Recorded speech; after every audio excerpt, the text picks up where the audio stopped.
And there have been several more coded attacks, but Kenneth Clarke isn't going to budge, and his speech will also see a vigorous defence of the Prime Minister. The man most widely tipped as his successor will declare, "Any enemy of John Major is an enemy of mine." The US Defense Secretary Les Aspin says America won't be deterred by the latest attack on its troops in Somalia. One soldier was killed and 12 others were injured by mortar fire. Later today, President Clinton is expected to announce that 2,000 more troops will be sent to Somalia. An extra 200 are already on their way. Cyril Cusack, regarded by many as one of Ireland's greatest actors, has died at the age of 82. Cyril Cusack worked in radio and television as well as the theatre and cinema, although in recent years he was more involved with literary projects. In Tory hands. But today, 4 people will die because they are waiting for organs which will not become available. Most of these people will die unnecessarily because the current donor card scheme is not as effective as it could be. Firstly, the card is not legally binding. The next of kin often rescind the wishes of the donor because they are traumatised by the events and later regret their decision. Secondly, most donor card carriers are not even aware that their wishes can't always be implemented. Thus, dying at home or in a hospice does not permit one's wishes to be fulfilled. Today, I wish to suggest a plan which is simple, cost-effective, life-saving, and will improve the quality of life for many thousands of people. My brother Peter was just 23 when he was diagnosed as having an inoperable brain tumour. It was particularly hard to understand since he was a healthy non-smoker. He was a fun-loving person, but above all, he was generous and unselfish. Pete was a civil engineering graduate and a fine sportsman. My family cannot speak too highly of the National Health Service and the dedication and commitment of the doctors and nurses that cared for him. When the specialists decided that the fight was lost, the decision was taken to cease medication. Peter told us that he accepted death and wanted to donate all his organs to help others. We respected Pete's wish, and therefore he was put on a ventilator to oxygenate his organs. We were told that up to 17 people would probably benefit from his ultimate gift. We did not have the miracle we were hoping for, but others did.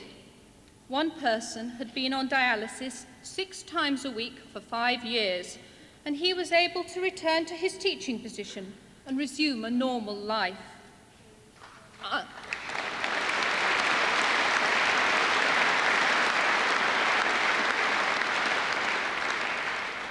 I am determined that good must come of our tragic loss. My scheme is designed to help improve the quality of life while saving lives for many who are too weak and ill to fight for a change in the law themselves. Conference. My plan is that when a person is 18, they will be given the freedom of choice to opt in for organ donation. If they opt in, it will be entered onto a national computer.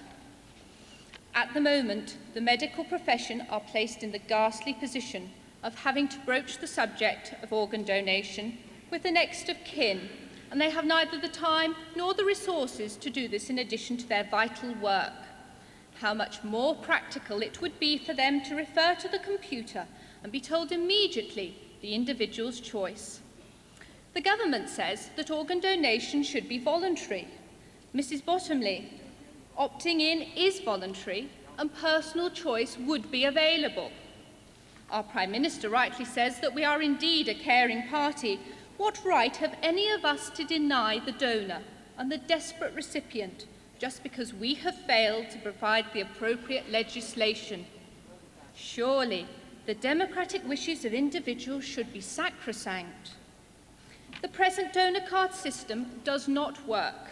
1,300 people will die this year because it does not work. I am convinced that the do-nothing situation is far more costly than that of organ transplantation. This waste of life is totally unacceptable. Lives would be saved by implementing an opt-in system for organ donation. For my Pete's sake, please let us opt in.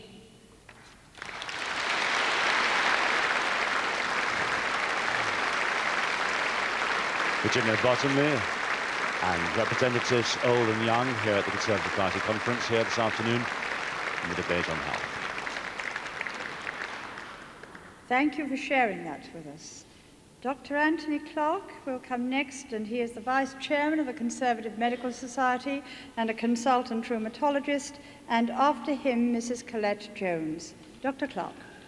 Madam Chairman, Secretary of State, ladies and gentlemen, I feel a little anxious standing here because much of my clothes have already been stolen by the previous speakers, as you might imagine. But just as David Todd was the First Wave fund holder, I'm the medical director of a First Wave NHS Trust.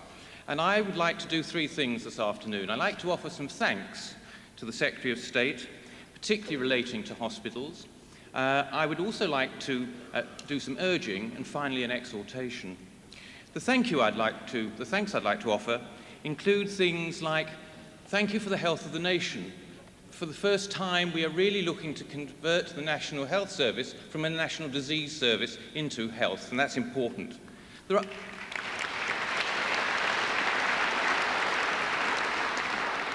I'd like to echo what Anne-Marie Nelson said about some of the poorly informed debate.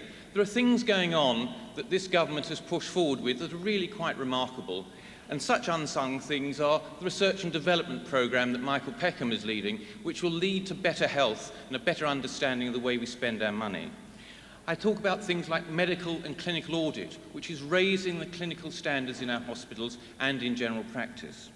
And I talk about things like the Clinical Terms Project, which is a highly technical project that's going on at the moment to introduce a language of medicine that can be used throughout the whole of the NHS with computers so that we can talk to one another in the same way. Very important, totally unsung. I'm, on a personal level, delighted to see rehabilitation being pushed up the list of priorities to help people with disabilities, both from the acute stage right through into the community. I would particularly like to thank the Secretary of State for empowerment, firstly of doctors and other professionals, in which I include the administrators and the managers. I am fed up with managers being lambasted as not being interested in the interests of patients. That's rubbish. Managers are in it for the same reason as I am.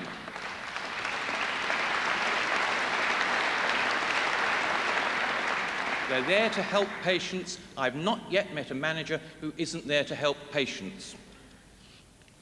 I am particularly pleased that the reforms have allowed my staff in my hospital to develop a new sense of urgency of corporate feeling. It's wonderful to watch, to see us all work together, from the domestic staff to the consultants, working as one to produce good patient care. And I particularly like to thank you for patient empowerment of things like the Patient Charter, which is really giving patients the opportunity to make their voice heard. That's desperately important. I'd like then to go on to make some urgings, if I may. Firstly, we must tighten up the purchasing process. It's the weak link at the moment. We must get the purchasers to understand what they're purchasing and how they're purchasing.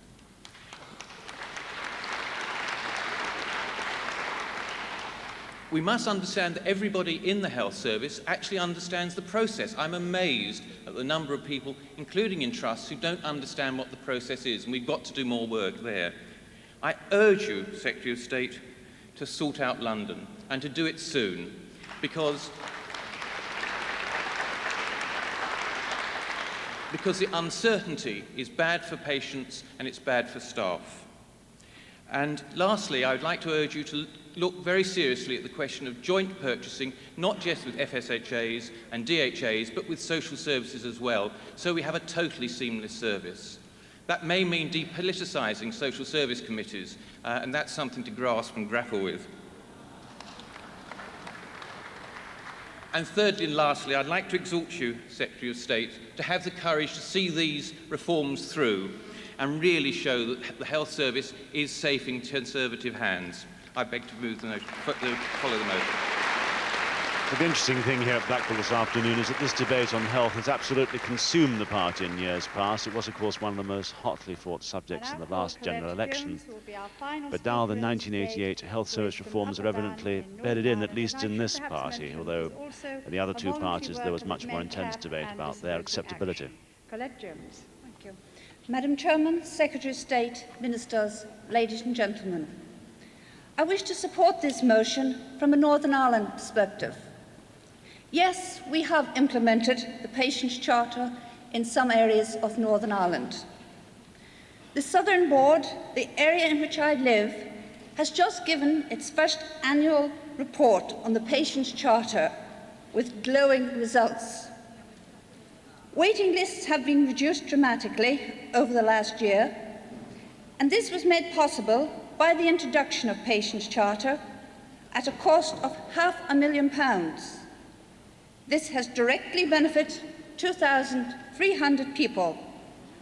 The fund was set up by our Conservative government, specifically to reduce waiting lists. Local people have to wait no more than 1 year for admission to a local hospital. And one of the most dramatic cuts was in the area of cardiac surgery, where between April 92 and May 93, the number of patients waiting for more than 2 years has dropped from 80 to just 3. This has been made possible with the extra money that has allowed the board to negotiate with the Royal Brompton Hospital in London. For this, we were very grateful. In the last few weeks, the Royal Group of Hospitals in Belfast have employed their 5th cardiac consultant and his team. This will have a wonderful implications across Northern Ireland.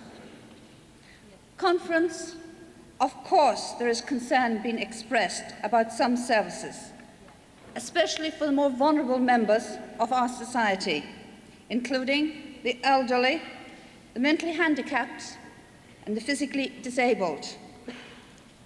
While services have improved for these groups over the last year, there are still gaps to be addressed. At least now, people do have a choice. For example, we have an 80-year-old lady living alone very happily in her own family home with the support of the home help teams and friendly neighbours. She would not want to move. On the other hand, we have a gentleman who was living alone, poor health, in and out of hospital, and now has had the opportunity to join one of the local nursing homes and enjoying the company of both staff and residents. Conference, the respite for our mentally handicapped up to the age of 19 has improved. It now exists. But there are still a long way to go to meet the demands, especially in the over-19s. This is a very important area and must be addressed in order to look after our carers and to maintain the healthy and effective system in our community. The Southern Board is proud of its achievements, its professionalism of its staff, and we are very proud too. But of course, notwithstanding, we do have the negative attitudes of our Unionist Socialist Council. Not an inch, ask me tomorrow. But it should be recognised, and I'm confident that it is recognised, that the Conservative government is committed to improving the level of health care in Northern Ireland as it is in the rest of the United Kingdom. And the majority of Northern Ireland citizens want to share with this commitment and identify with a government that it is in a position to maintain a healthy health service for all its people. Conference, I urge you to support this motion. Thank you. Colette Jones was from Upper Bann in Northern Ireland, which, of course, by decision of conference itself, at the time against the leadership's wishes, now organises within the Conservative Party. Secretary of State, during your relatively short time in office, amongst many other initiatives, I must explain while the chair is introducing the Secretary of State for Health, but shortly into her speech we shall have to break to take the news in the middle of the Secretary of State's speech. But we took steps in this conference to have a stand outside devoted entirely to that campaign. But that's not the only initiative. I must mention the other one, important to a great many people here. Opportunity 2000 has taken off in the health service because of your initiative. And Opportunity 2000 gives women the chance to attain their full potential. And we are all, men and women, grateful for that. Secretary of State.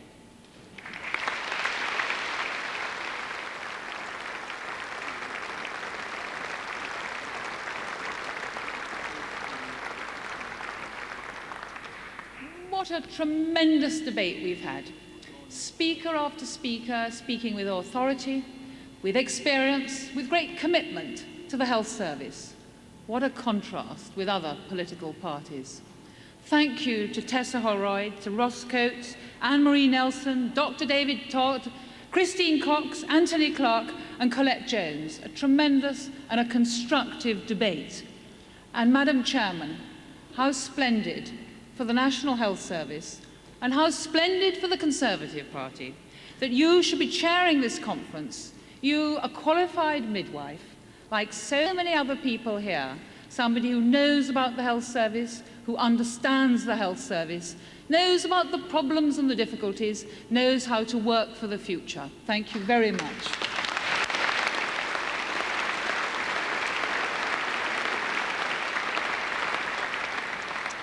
But apart from thanking all those speakers in the debate, let me begin by thanking all those staff who actually work within the National Health Service. And thank all the volunteers, the non-executives who give their time and experience to the NHS. To the staff, above all, belongs the credit for another year of more and better treatment and care. Once every 16 seconds, an ambulance answers an emergency call.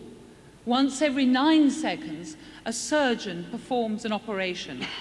Every 10th of a second, an individual visits their GP. Our National Health Service saves lives.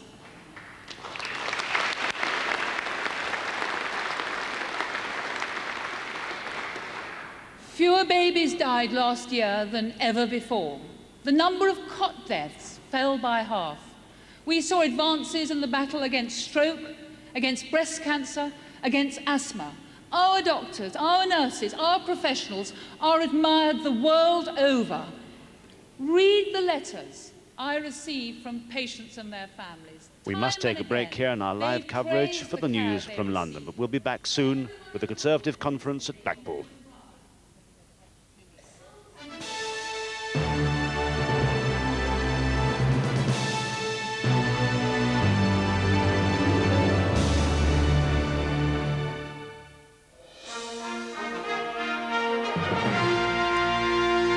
Good afternoon. At the Conservative Party conference in Blackpool, the Chancellor, Kenneth Clarke, has given a robust defence of John Major's leadership.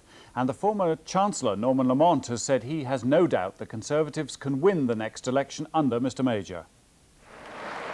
Without even stopping to so much as smile at Lady Thatcher on his way to the rostrum, Kenneth Clarke seemed to have some of her supporters in his sights when he mounted a trenchant defence of the Prime Minister. Any enemy of John Major is an enemy of mine. Any enemy of John Major is an enemy of the Conservative Party. On the economy, the Chancellor wouldn't rule out further tax increases and said the public spending round was as tough as he could remember. But at a fringe meeting afterwards, his predecessor said there was no scope for any more tax increases and that further savings would have to come from public expenditure cuts. If we want to reduce borrowing more quickly, spending cuts are better than increasing taxes. And in the health debate that's just started, Virginia Bottomley is promising a war on waste to curb spending and a pledge to reduce the number of health authorities. The case against 3 former West Midlands detectives accused of perjury and conspiracy over the prosecution of the Birmingham Six has been dropped.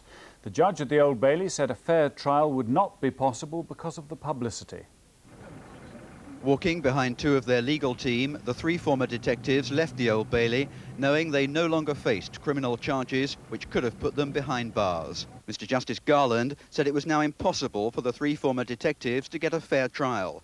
Such was the volume and intensity of publicity that the defendants have been repeatedly represented as having committed the offences they've been charged with. 2 of the Birmingham 6 were in the public gallery to hear the decision. They said they were disgusted with the way the prosecution had conducted the case. There's one justice for the ordinary citizen, and there's another justice for police officers who's accused of crimes. They said they would now be pursuing the possibility of taking civil action against the former policeman. A teenage joyrider who was on bail when he killed a 13-year-old schoolgirl while driving a high-speed car has been sentenced at Stafford Crown Court to 7 years detention. The judge said the case showed the folly of giving repeated bail to young men who showed no inclination to abide by its conditions.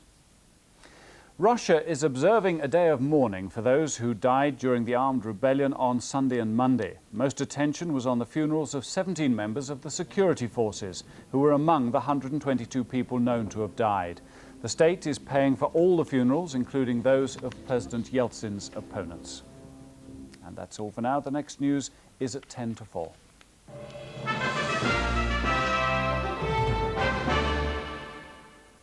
Hello, well, a very good afternoon to you. We've seen some brighter breaks through that cloud this afternoon. It's breaking quite a few places, so some pleasant sunshine here and there, but still the radar picture showing the rain continuing over northern and central regions of Scotland, and a band of showers extending there across the Irish Sea into central regions of Ireland.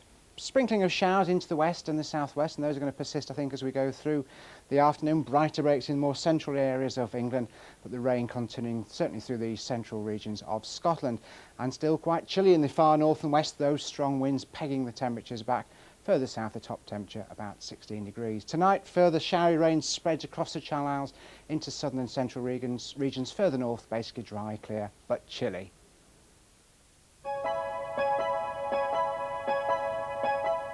Back to Blackpool now on BBC Two, and more from the Conservative Party conference, introduced by Vivian White.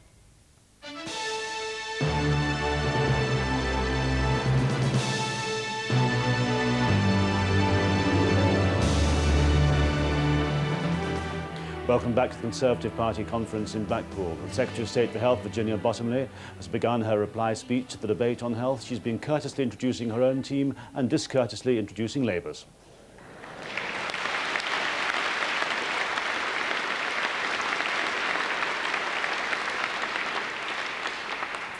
Don't complain, though, about Labour's lack of impact on health. The NHS doesn't. It can do without their sick scrutiny, talking the health service down, mongering scares, waving shrouds. Labour's attacks are disgraceful and dishonest. They demean those who make them, and they devalue the efforts of our staff.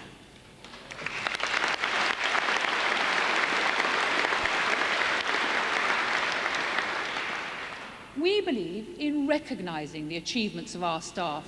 You heard it time and again with the speakers. A year ago, I promised a long-term programme for continuous quality improvements in the NHS, building on the Patients' Charter. A special team has been putting that programme into action. 2 weeks ago, we published the A to Z of quality. It sets out to develop and deliver best practice, like Birmingham's early diagnostic service for breast cancer, where quality and cost-effectiveness come together, or Kettering's information shop for carers, or North Lincolnshire's nurse-led programme to provide effective community care for mentally ill people. As the Prime Minister said, the guide isn't just a celebration of what's already been achieved, it shows what more can be done. It provides a challenge and an encouragement to others. Ladies and gentlemen, a good health service provides clinically effective care. An efficient health service treats more patients, cuts waiting times, gets people better faster. But quality care, as Anthony Clark said, means even more. It means a service which involves patients as partners, a service which treats patients like people. That quest for quality, though, means we have to face change. Change is something that, again, speaker after speaker has identified. The changing face of health the important that we should change services to adjust. Change isn't comfortable, it isn't always easy to explain, but medicine won't stand still, and nor should the health service. Day surgery means that we can treat more people in less time with fewer staff and beds. New technology that our doctors can do outside hospital what was previously possible only within its walls.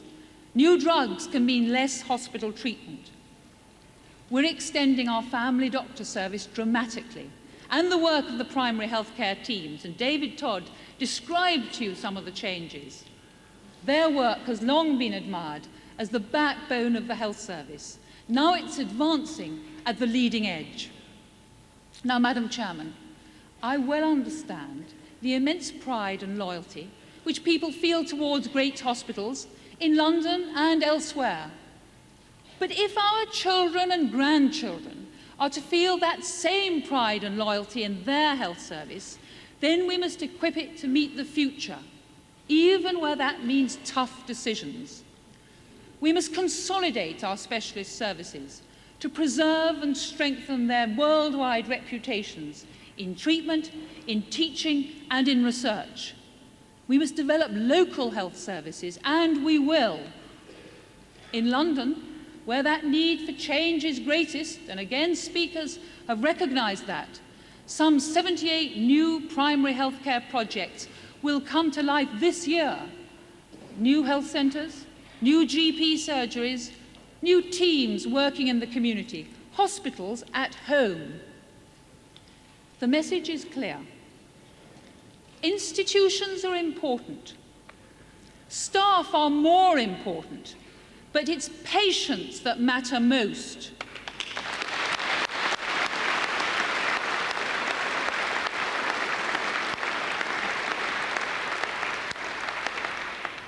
Now, we don't set the provider on a pedestal above the patient. Not for us, Labour's way, working with the health unions in perfect unison. The NHS used to do all its washing. It was the biggest laundry in the world. But competitive tendering changed that and saved tens of millions for patient care. Not for us that strange socialist idea that only municipal caring counts, that the public sector has a monopoly of compassion. We believe in partnership between the public, the private, and the voluntary effort. And we're developing radical new opportunities to take it forward. As this conference well knows, and as one of our speakers, Ross Coates, made clear, the independent and voluntary sectors have long provided some of the best care for our elderly people.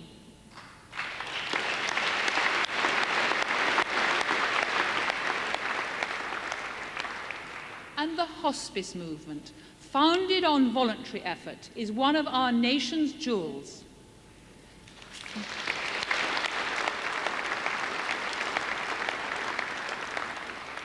Through our community care reforms, we're determined to maintain that flourishing independent sector and to safeguard choice.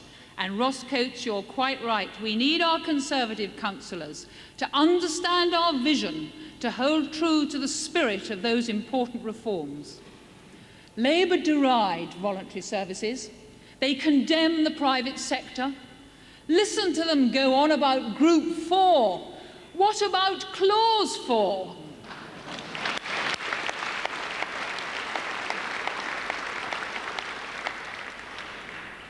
And not for us either, Madam Chairman, the politically correct dogma of clapped-out sociology above the interests of a child.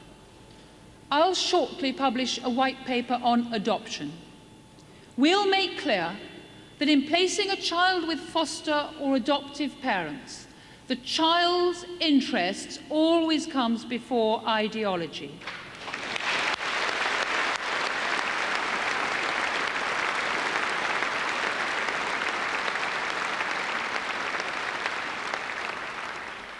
Now, let me say at once, most social workers do a difficult job well, but a few still seem to think that being a guardian means being a Guardian editorial. And that's why I've set in hand a shake-up of social work training so that common sense and practical skills come first.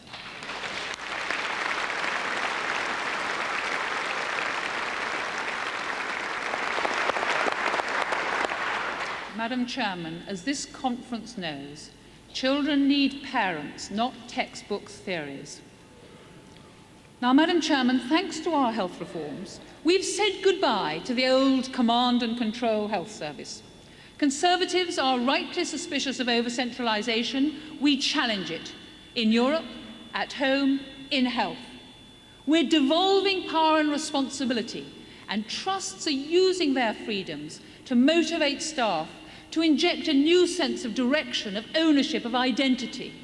And patients are already seeing the benefits. You've heard again from our speakers. Waiting times are falling. More patients are being treated. For every 100 patients treated before in our hospitals, before the reforms, we expect this year to treat 116.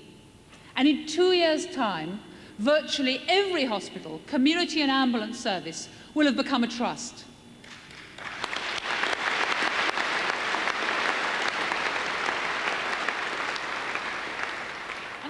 And as today, I'm able to announce the next step along that road, when I can announce another tidal wave of trusts. Let me thank all those first wave trusts who fought the battle, who stuck to their principles, who had a very hard time of it, but it's the staff and the patients who are benefiting. Thank you to you all.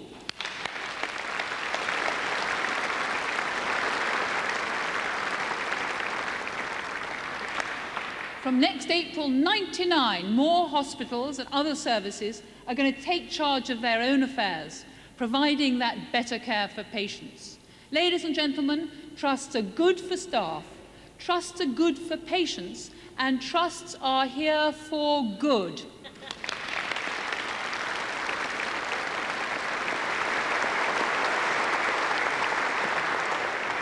And we're equally determined to extend GP fund holding further and wider. You heard David Todd speak of his work again as a first wave fund holder, but somebody who's been tremendous at overcoming the obstacles at taking the policy forward. We're fulfilling our manifesto commitment to offer those benefits to all GPs. Budget holding doctors back their professional judgment with resources. Their skills make our money go further for patients. They have the power to change. Now, Labour loathe fund holding.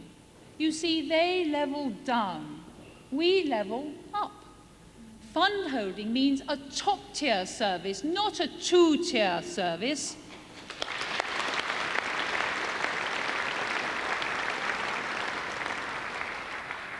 The BMA has voted to drop its opposition. I wonder when Labour will follow.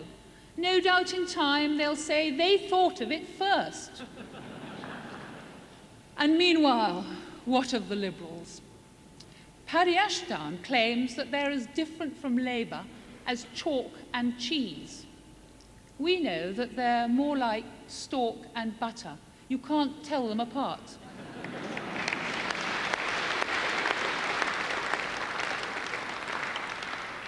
Now, the Liberals have health policies, hundreds of them, one for every town in the country. On trusts, we know exactly where they stand. They're absolutely opposed, except, of course, when they're not. Liberal policies aren't based on principles, they're based on opinion polls.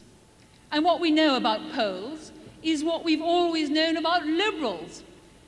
Both are erratic, both are wrong. Don't trust either of them.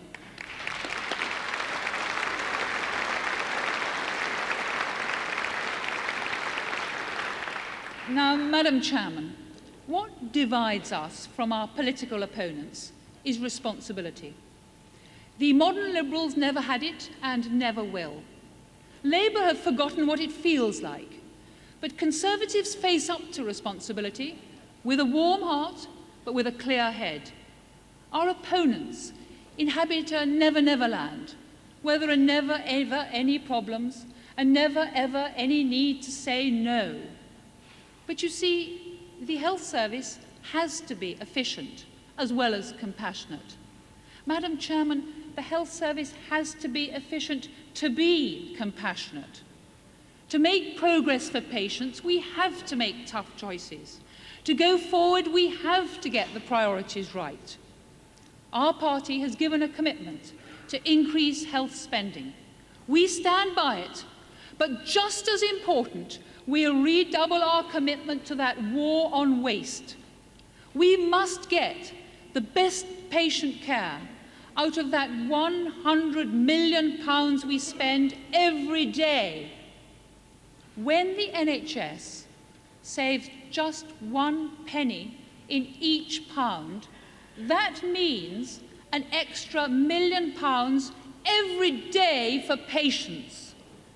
Now let there be no doubt, to realise those savings, the NHS needs strong management. Again, Dr. Clark made the point. It needs good managers to lead, to motivate, to make sure our reforms go on improving patient care.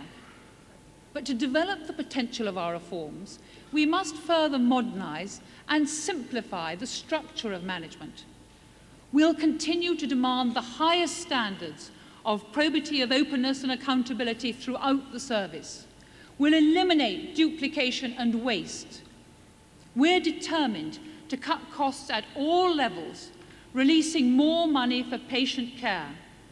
At local level, and you've heard it today, we're already seeing mergers and closer working between district and family health service authorities. I shall shortly announce to Parliament proposals which will reduce the number of health authorities and improve support for clinical and patient care. They'll both simplify and clarify structures and provide more resources for patients. And there will be tough limits on the costs of all health service administration.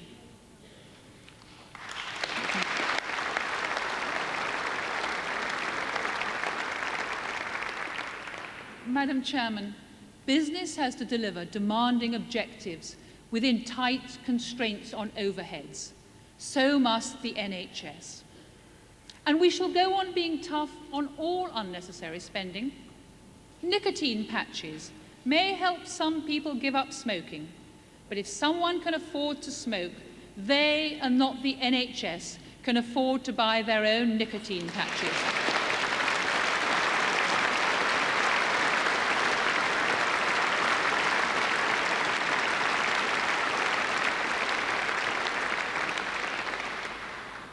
And for people from abroad using the health service, those who should pay must pay.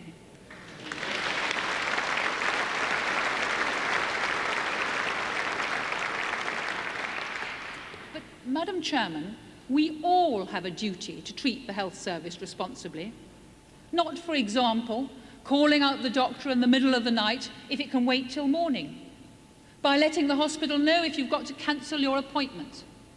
One GP practice calculated that in just 1 month, the equivalent of one doctor's working week was taken up by surgery time that was booked but never used. Now, our family doctors do a magnificent job under pressure. It is up to all of us not to abuse the service that they provide.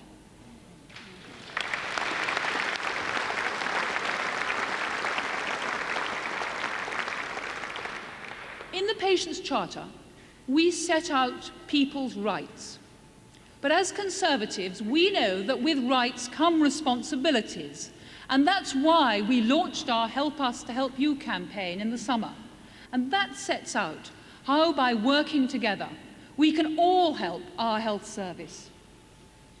Individual responsibility, though, is equally important when it comes to looking after our own health. We're each 100% shareholders in our own well-being. Our Health of the Nation strategy recognises that responsibility, And I thank again the speakers who made mention of that important strategy and the shift it's achieving in the way we consider health. It's harnessed the enthusiasm of the whole health community. It takes forward that fight against cancer, heart disease and stroke, mental illness, AIDS and accidents. It highlights where we need to do better, but let's not forget what we've already achieved. Over the last 10 years, life expectancy has improved by another 2 years. Men are living longer. Madam Chairman, women, I'm pleased to say, are living even longer. Indeed, we're wondering whether we should ask Mr. Sackville to start a special group on men's health to help them catch up. We're beating back those terrible childhood diseases, polio, diphtheria, measles, thanks to our immunisation programme and to our reforms. Today I can tell the conference that more than 9 out of 10 family doctors are hitting our targets for immunisation and that 4 out of 5 are reaching the higher targets. Labour said it couldn't be done. Wrong again.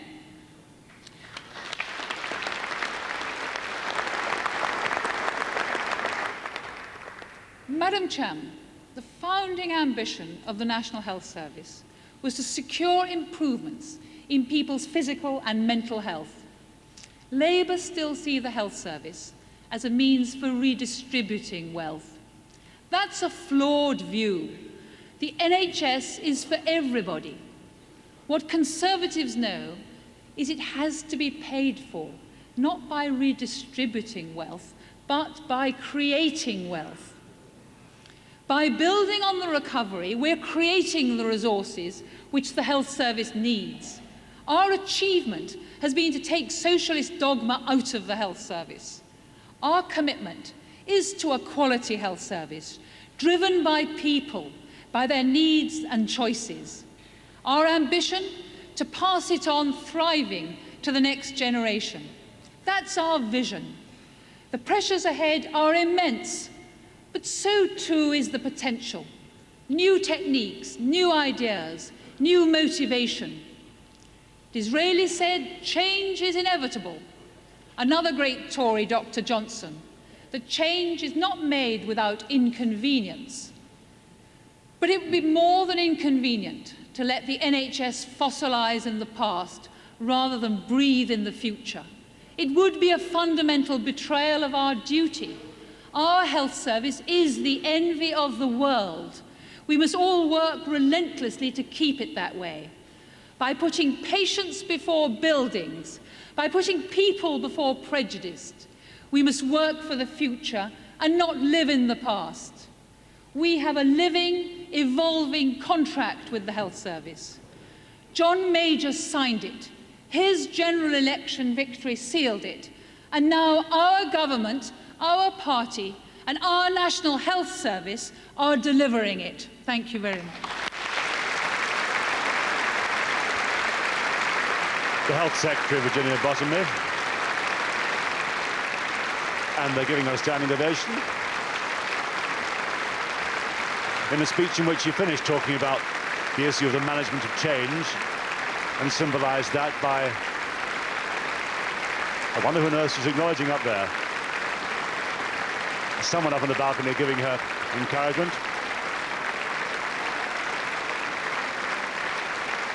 That's who it was. It's her husband, Peter Bottomley, MP, up there on the balcony to who she was waving. On the platform behind her. She announced a new wave of trust hospitals and said that there would be changes in the structure of health authorities. Obviously, as a consequence of that, that looks like the end of the regions or the amalgamation of regional health authorities. And she said there'd be a white paper on adoption dealing with, presumably, the issue of councils who refuse, for particular reasons, for instance, white couples may adopt black children. Hugh, over to you. Mike Heseltine to come onto the stage in a few minutes' time. After that hard-edged right-wing speech from Mrs. Bottomley, I'm joined by John Cole. John, is there a sense that Mr. Heseltine's absence from this conference has left, if you like, something of a policy vacuum on the left?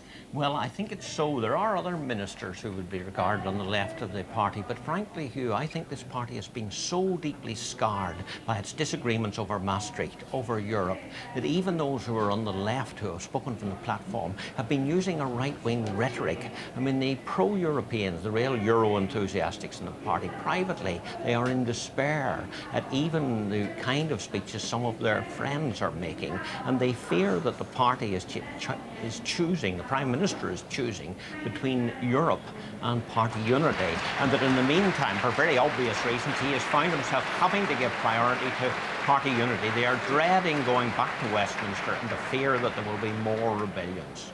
Why did David Hunt, for example, somebody who'd be politically close to Michael Heseltine, turn in a speech like he did this morning?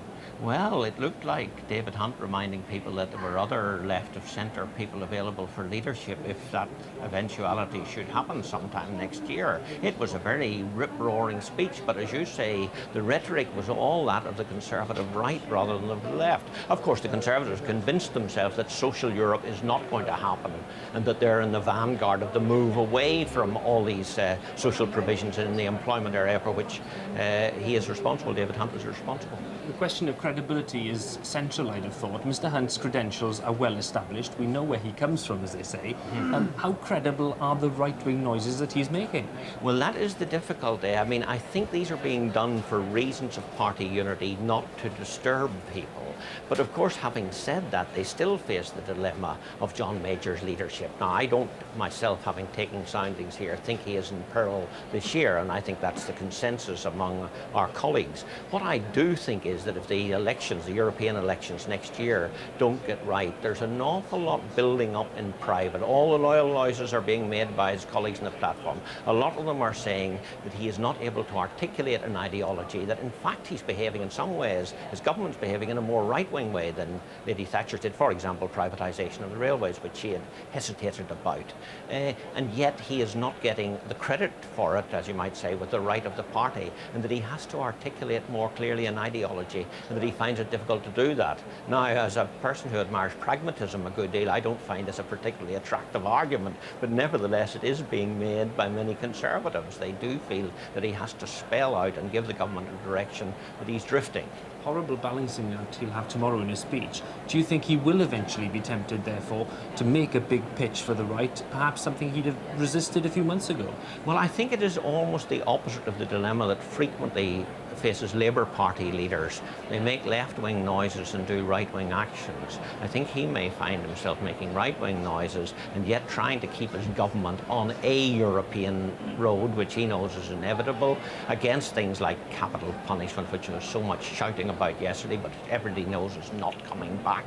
In other words, that he will be trying to keep himself in tune with his party, with the grassroots of his party, and yet at the same time deliver a sensible government. I mean, Kenneth Clarke's speech in many ways was the most interesting speech of all, Hugh. I thought that was a very sober speech. I mean, Kenneth Clarke has been one of the darlings of this conference. He can make a very funny and robustious speech. He really was warning them that life is going to be pretty bleak this winter and that there aren't too many easy choices and they may have to increase taxes as well as cut public spending. He gave it to them as he thought fit, obviously, and do you think they swallowed that? I think they swallowed it somewhat reluctantly because, let's face it, they don't like the VAT on domestic fuel and he doesn't feel able to change Norman Lamont's judgment on that. They don't like the thought that he might increase direct taxes, and yet he feels that that may be necessary. He puts sound finance as the central Conservative principle, and he says he's going to fight for that. Now, we'll have to see when his budget comes how hard he fights for it and how well he gets on with his colleagues, how many risks Mr. Major is prepared to take to allow him to be a tough Chancellor. But I mean, frankly, they're going on a wing and a prayer. This is a very troubled party, knows it's got a great political problem on its agenda and is not quite sure there is no safe way to solve it. It's not quite sure which is the least risky way of solving it. We've heard a lot of noises about making a unified front, presenting a united party. We know from the faces of people like Sir Edward Heath and others in the audience that it's not united in terms of key policy areas. What about Mr Hurd? He can't have been very happy with some of the noises made on the platform in the last few days. No, but oddly enough, I mean, Mr Hurd in private as well as in public is convinced that the European agenda on which he grew up and which he is such an enthusiastic advocate has changed, that there is not going to be what he calls the European superstate now. Some people would put it a little lower than a superstate, but would think that the community might grow together in various ways. He's convinced that's not going to happen, certainly in his own time span as Foreign Secretary. So I think the speech that he made, frankly, represents his sober point of view. But, of course, John, we're just going to stop you there because we can see a very familiar face. Listen to that cheer. He looks very well, John. Yes, he does. Thinner than before. I think he's obviously been advised to lose a bit of weight by his doctors, and that's improving, but he looks quite well. Tarzan. Not very subtle. No. Party conferences aren't the place for subtlety, are they?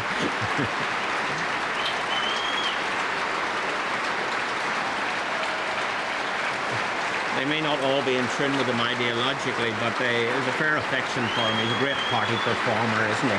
It's one of the great ironies, John, that a lot of those people applauding there are the ones that applauded Lady Thatcher this morning. They're now applauding the man who, in effect, brought her down. Yes, that's right, that's right. Some of them will never forgive him for that, of course. Those who really revere and worship Lady Thatcher won't forgive him. But never. He's showing his fitness, yes. Well, that would seem to underline, John, what Keith Hampson, his great friend, was saying earlier, that there's no question that he's not fighting fit and eager to come back. And his wife Anne arriving now, looking very pleased. Yes, I think he probably is eager to come back, but just didn't feel up to making a speech, and I understand that as one who's had some heart problems myself. He's now taking his place, Sir Norman Fowler right next to him.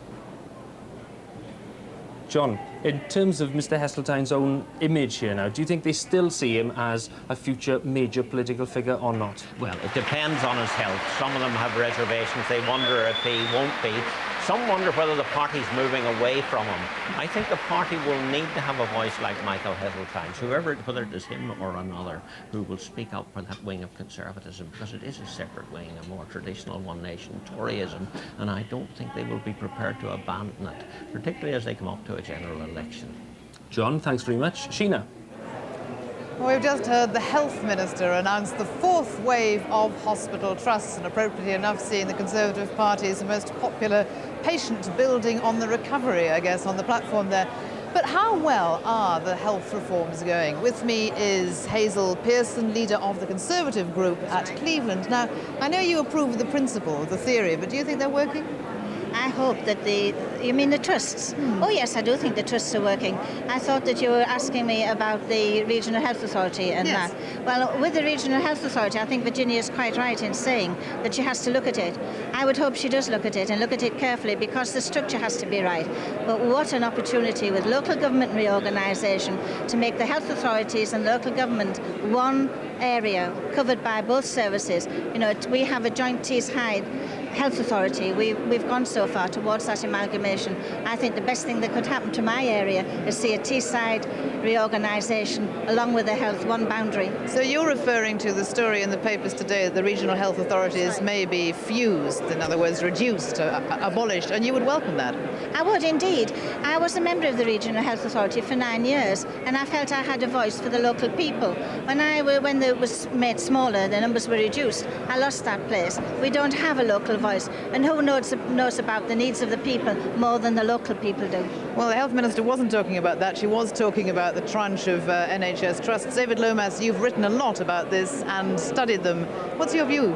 I think it's quite clear that the system is starting to work, but I don't think it has gone far enough. It's still a very politically controlled system. There's still central cash limits and so forth. The consumer is not in the driving seat. We've had a lot of Gorbachev. What we need is a bit of Yeltsin. David Lomas, Hazel Pearson, thank you very much indeed. Thank you. With me is the lady who just made the speech and got a rousing ovation, Mrs Bottomley. Welcome. Do you think that the party is lurching to the right, and wasn't your speech a contribution to the lurch to the right? I think my speech was a contribution to the very clear view that if you want to care, you've got to be clear-headed and have your feet on the ground. Anybody can say yes to everything, but actually, if you want to make progress, you've got to take tough decisions. I care deeply about the health service, deeply about continuing to have falling waiting times, improve the number of patients treated. But one of the things I told people was that every day we spend £100 million on the NHS. If we save 1 penny in every pound, that's £1 million a day more for patients. So we have to be absolutely rigorous on waste, whether it's our drug bill, our efficiency bill, our management costs. Efficiency is the way to greater compassion. Your own department's figures in August this year showed that those waiting had topped 1 million. It was over 1 million. That's an embarrassing figure and surely undermines all the claims you make about improvements in services. Well, the great point is that as we're able to do more, therefore also people come forward onto the list. What we're saying is bring the waiting time down. It used to be an average of 9 months. It's now an average of 5 months. All the 2 years gone, 18 months for hip, sneeze and cataract, and let's go on further. Before the reforms, for every 100 patients treated, we're now treating 116. But what was so good about the conference and what was so good about the speakers, doctors, managers, supporters of the health service, they were all saying, yes, there are real challenges. We're living longer, it's possible to do more. Therefore, we've got to be very clear-headed about what we do. Look to America, where they spend 3 times the share of the national wealth and have no better health service at all, in fact, have real problems. Why is it, Mrs. Bottomley, with people out there, outside the conference hall, perhaps I should say people who really count on the waiting list, why are they not believing what you're saying? Well, I think the people do believe it. The letters I have constantly say, thank you, thank you. It is a case in a modern society that any one case that goes wrong has media attention and headlines. But for every one case that goes wrong, there are thousands that go well. It's a service that treats 46 million patients a year. And they're doing so well with the trusts and the fund holders. Goodness knows there's more to do. There's change that we have to take forward. We can't be afraid of change. And the Conservative Conference really understood that, and I felt great support for the policies, difficult though they are, that we need to take forward so we can continue to say how proud we are of the health service. You put your arguments today as firmly and clearly as ever, and yet one awful recent opinion poll from your point of view suggested that you were the least sincere member of the Cabinet. There's something wrong with your message, isn't there? You know, the same opinion poll, though, said I was thought to be as sincere as Tony Blair. So if people think as well of me as they do of Tony Blair, I don't know, it can't be all that bad. I can only be as I am. I believe in the health service. I am convinced that our policies are taking it forward. It works because we have marvellous doctors and nurses, and we're determined to say every penny must work for patients. One intriguing part of your speech, Mrs. Bottomley, a white paper on adoption. Tell us a little more about that. Well, I've been very concerned about the way in which too often kind of ideology, politically correct ideas seem to dominate over the interests of children. We've had ideas of racism, of ageism, and now apparently even fatism that mean people can't foster children. We're setting out the way forward in a new white paper. We had a very good Children Act. This is the next stage. Important to clarify the arrangements for adoption.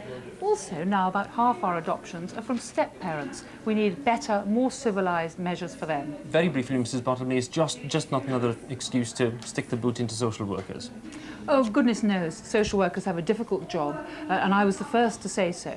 But we do need to have a shake-up of their training, a bit more common sense, a bit more practical skills, and that will give the public confidence that they need. But they're a very important group doing a very tough job. Virginia Bottomley, thanks very much. Vivian. Thank you. And let's go on now to the debate on trade and industry and have a look, first of all, at the motion that's before this party conference. It comes from North West Surrey and it says, Conference congratulates the government on creating the best climate for business growth in Europe, urges it to get this message across to the electorate. 61 motions were put down for this debate. Among those not selected were warnings against selling off the postal service. This conference is opposed to the wholesale privatisation of the Post Office and the Royal Mail, said South Ribble Conservative Association. And from Bassett Law, a complaint on behalf of the miners, this conference is concerned at the continued rundown of the coal industry. Speaking now in this debate, I beg to propose the motion. Sean Flynn from North West Surrey has just completed, and up on the platform, as you saw, Tim Sainsbury, who will be replying, and Michael Heseltine, who won't be replying, but unusually will just be surveying this conference. You may have gathered that he is called Tarzan from the earlier demonstration. I would now call Dr. Ken Swan, Marnie Swan, a different Swan. And then Brian Maxwell. Mr. Heseltine, flanked by his minister. Madam Chairman, Mr. President, Conference. I support this motion, which congratulates the government on creating the best climate for business growth in Europe. However, there is one very subtle word missing, and that is the word sustained. Sustained business growth has been the dream of all post-war governments, but the British trade deficit has kept popping up like a bad dream, causing the usual stop-go cycle. But here we are just bouncing off the bottom, and we are already heavily in the red. There has been a structural change in our economy, with our manufacturing capacity reduced to such a level that even at the current low level of demand, we are unable to supply our own needs. But how do we achieve sustained economic growth without balance of payments problems? Madam Chairman, this can only be done by massive regeneration of manufacturing industry.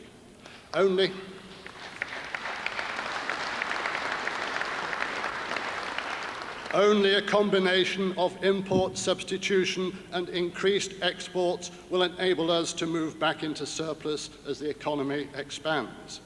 But what are the constraints on the regeneration of manufacturing industry? Well, there are four main constraints. The first is ideas. But we are not and never have been short of ideas in this country. The enterprise years of the 80s proved that.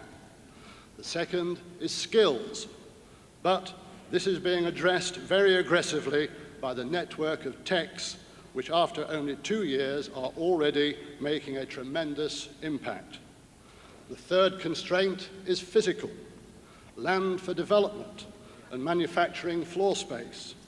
But this also has been addressed by government, which announced a year ago the setting up of the Urban Regeneration Agency, which will coordinate the reclamation of derelict land, the installation of infrastructure, and the provision of advanced factory units. Lastly, Madam Chairman, the main and most important and crucial constraint is finance. Public companies have no difficulties because the stock market provides a suitable source via rights issues and flotations. However, the vast majority of British industry, which creates by far the most jobs, comprises small and medium-sized businesses, usually family-owned, whose main source of funds are the banks. But banks are essentially short-term lenders.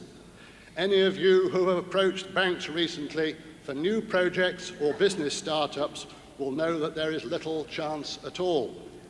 In any case, the recession has shown that over-dependence on short-term finance is disastrous if the recession becomes prolonged. But what other alternatives do small manufacturing startup businesses have? Where can they obtain the long-term funding to allow time for the capital investment to pay off? Venture capital companies, you might say. I'm afraid not. They prefer management buyouts and corporate restructuring. What about business angels? Now, these are wealthy individuals who are playing an ever-increasing part in the provision of equity finance for smaller firms. But it is very haphazard, with no formal mechanism for marrying the angels with the businesses who need the funds. But, Madam Chairman, the CBI have just come forward with a very imaginative proposal for a small companies investment network set out in their new publication, Finance for Growth. This would match up business angels with small businesses via a national network of industrial investment brokers contracted out to the techs and operating from one-stop shops. A small companies investment fund would also be established, into which those not wishing to invest directly in specific businesses would invest.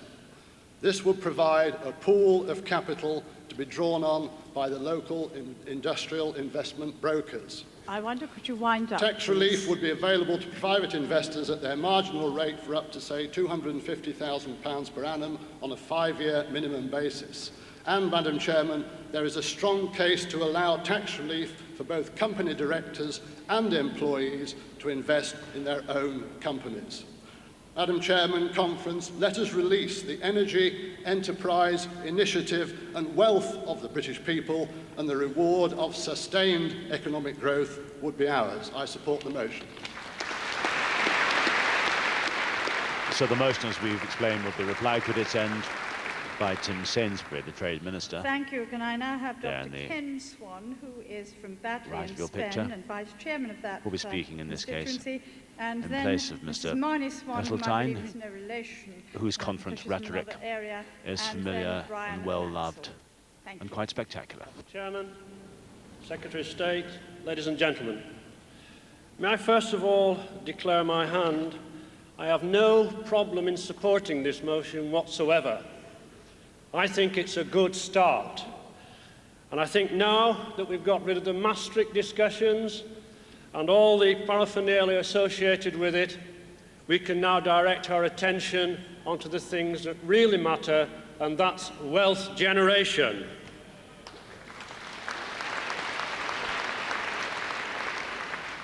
We have heard the Chancellor this morning outlining to us the problems that we may well be encountering. If we focus on wealth generation now, let's hope that that will carry us through. But I have to say, Conference, that now that we've got over those problems, let's direct our attention to some of the supply-side problems that are confronting us. We're asked in the motion to spread the gospel, to be evangelical almost about what we're about. We have to accept that this sort of hope has failed in the past. We need a different sort of approach to convince people that the manufacturing industry is central to our future prosperity.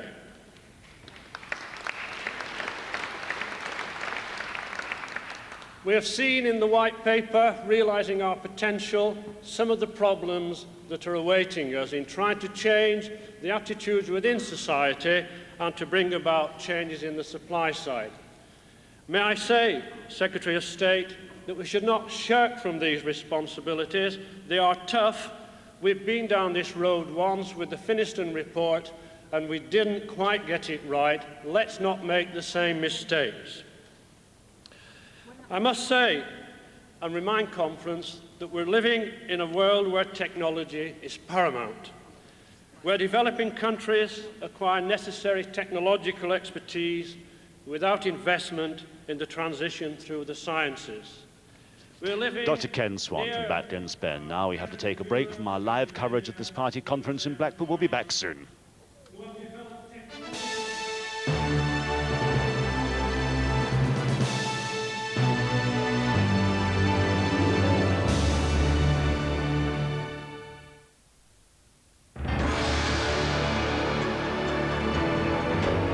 Every day, thousands of miners put their lives at risk. In the wake of the Bilsthorpe pit disaster, Public Eye reveals disturbing new evidence of safety taking second place to productivity. Cheap labour in the fields keeps the prices low on the supermarket shelves. But what is the human cost of our fresh food? Public Eye exposes the exploitation of a centuries-old tradition and asks, have rural gangmasters become Britain's new feudal barons? Half of Britain's youngsters take illegal drugs by the age of 15. It's a world which will shock many parents who never suspected that drugs are being passed amongst their children like sweets in a playground. A new series of Public Eye begins with Teenage Kicks, tomorrow at 8 on BBC Two. The news now on BBC Two with Andrew Harvey.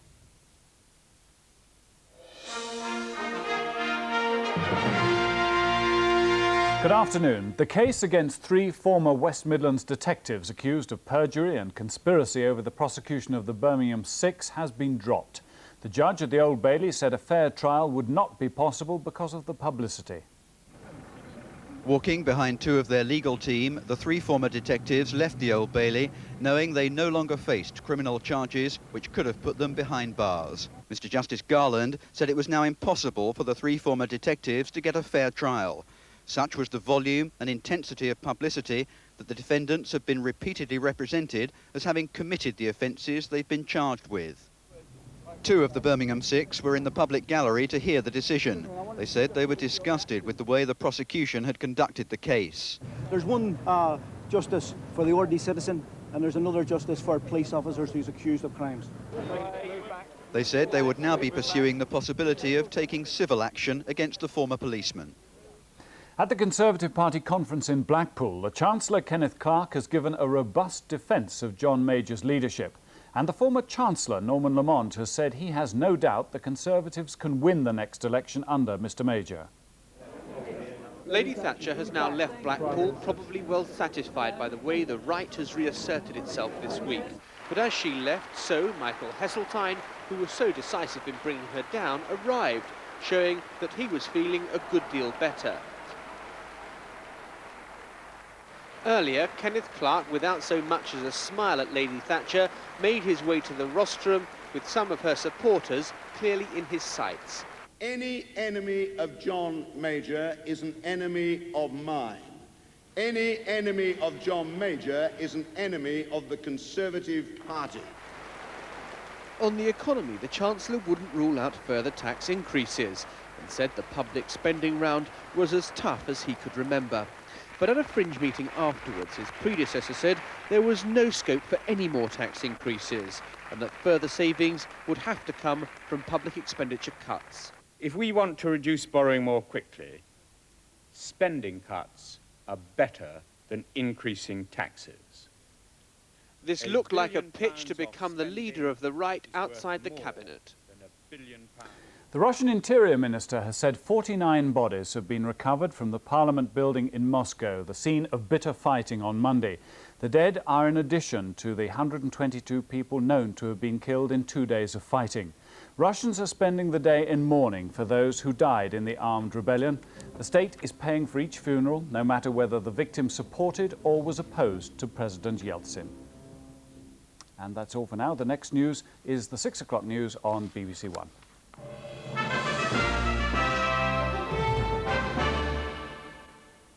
Hello there, a very good afternoon to you. Well, good news for those of you living in Scotland. The radar's showing the rains continuing in central regions for much of today, but tomorrow brighter weather coming along. The south and southern regions of England having the worst weather, I think, for tomorrow.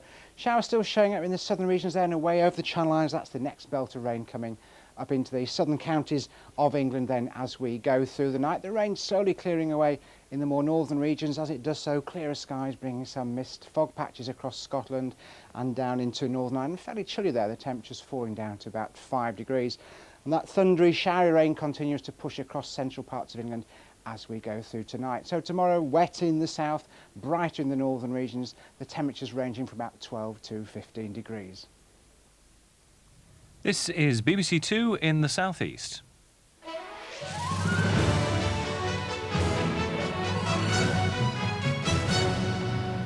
Good afternoon from Newsroom Southeast. Passengers on the Central Line have been facing severe disruptions today because of a 24-hour strike by members of the RMT Rail Union. The action follows the sacking of 2 guards.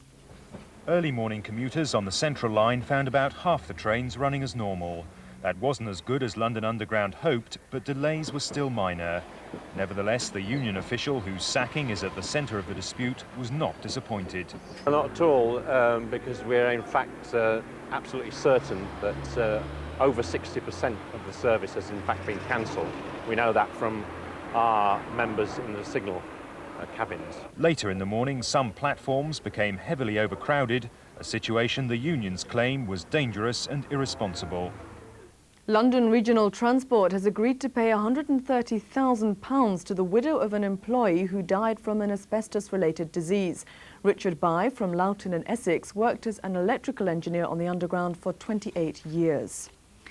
The former leader of Lambeth Council, Joan Twelves, who was expelled from the Labour Party 2.5 years ago, is set to make a political comeback. Ms Twelves has been re-selected as a candidate in Lambeth's Larkhall ward. The standard of work at garages in the southeast has been strongly criticised by the Consumers Association. A Which report says there's been no improvement since their last survey 3 years ago.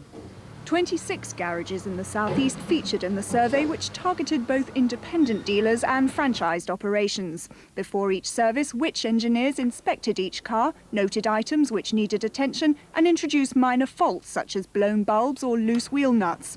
They then re-inspected the cars after servicing to see whether anything had been missed. What our investigation shows is that many garages are exploiting the inability of most motorists to understand what's going on with their car.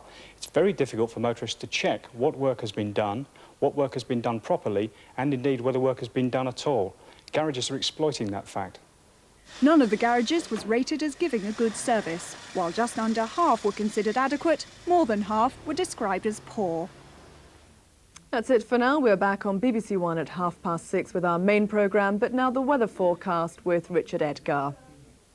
Hello, thank you very much. Well, we've certainly seen a better day today. The radar only showing a few well scattered and chiefly light showers, so that bodes well for this evening. I think most places dry, perhaps a bit of mist forming, but later on as we go through, we're going to find the cloud thickening from the south, and that's going to bring fairly widespread and some heavy showers across the region as we go through the night. There could be the odd thunderstorm mixed in there.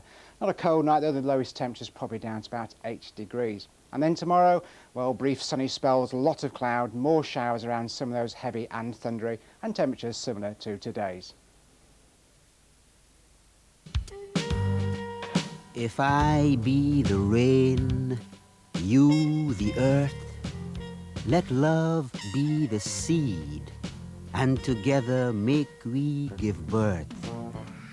Headlines, hard lines, deadlines, sharp rhymes, rival views, poet's news. A poet enchants for the purpose of disenchanting people. Enchantment and innovation in a week of Poems on the Box between programmes from Saturday, with Poets News from Monday to Friday after Newsnight and Reverse, Saturday at 8:10 on BBC Two.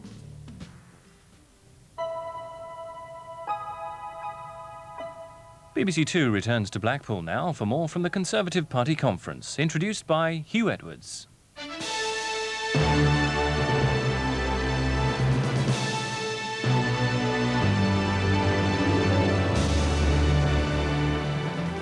Warm welcome back to Blackpool, where the conference is still debating trade and industry, with strong calls for help for small business and for manufacturing industry. It's all happening, by the way, under the beady eye of Michael Heseltine. He arrived in the hall to very loud applause a few minutes ago, and he won't be speaking on doctor's orders. He'll be listening intently in a short time to his stand-in, his deputy at the DTI, Tim Sainsbury. He'll be speaking, as I said, very shortly. Let's join the debate. Make special pleadings, but if there is money available, the attraction that Britain has to foreign investors is clearly demonstrated by the arrival of Toyota in Derbyshire. Toyota would not have come to Britain, let alone Derbyshire, if we hadn't got a good business environment. Let me say this, with a buoyant economy and people actively engaged in trade and industry, concerned with creating wealth, they have no time for negative diversions or even pondering the fate of political leaders.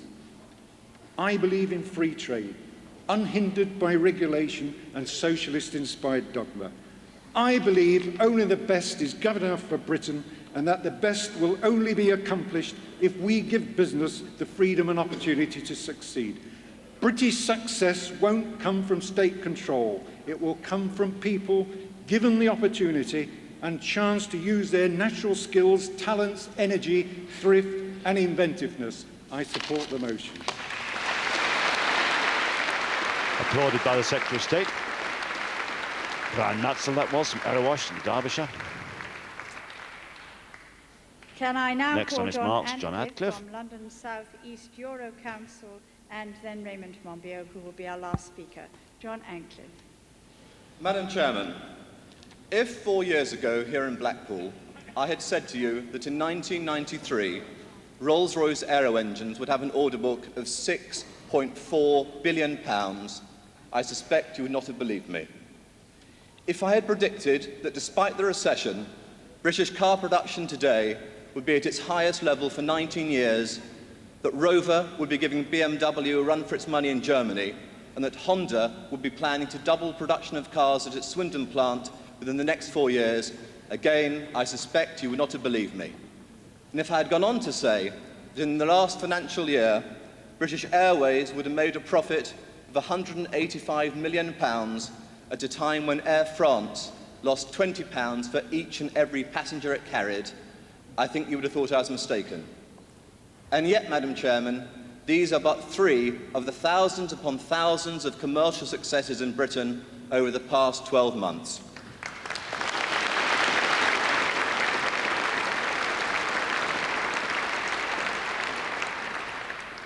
It is, Madam Chairman, one of our most attractive national characteristics that we don't always proclaim our successes from the rooftops. But this false modesty, when combined with a cynical opposition and a sometimes hostile media, means that it is all too easy to forget that Britain is still a great trading nation, and that Michael Heseltine, Tim Sainsbury, and the rest of the team at DTI are doing an excellent job for us all.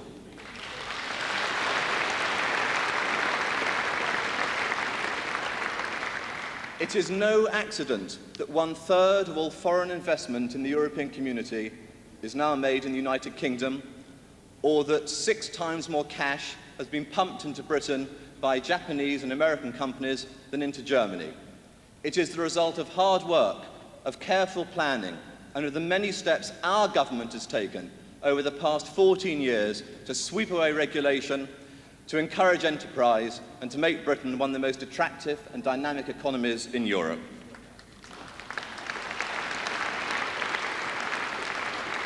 We should remind the electorate more often that in virtually every sector we have world-class, world-beating companies earning billions of pounds for Britain and generating the wealth we need to create the society we want. In food and drink, Guinness, Allied Lions, Cadbury Schweppes, Grand Metropolitan are amongst the most successful companies in the world with operations in every continent. In pharmaceuticals, Glaxo, Zeneca, SmithKline Beecham, Wellcome, all world-class companies, all British companies. Ah, but our critics say, what about manufacturing? Indeed, what about manufacturing? Just what does John Smith suppose GEC did last year to earn a profit of £860 million? Bake shortbread? And what does Robin Cook imagine that people do every day at companies such as British Aerospace, ICI, BOC, TI, BTR? Does he think that they sit there in some rose-tinted world of public relations hoping that Harriet Harman might call up for lunch? No, they are manufacturing companies and they are British companies.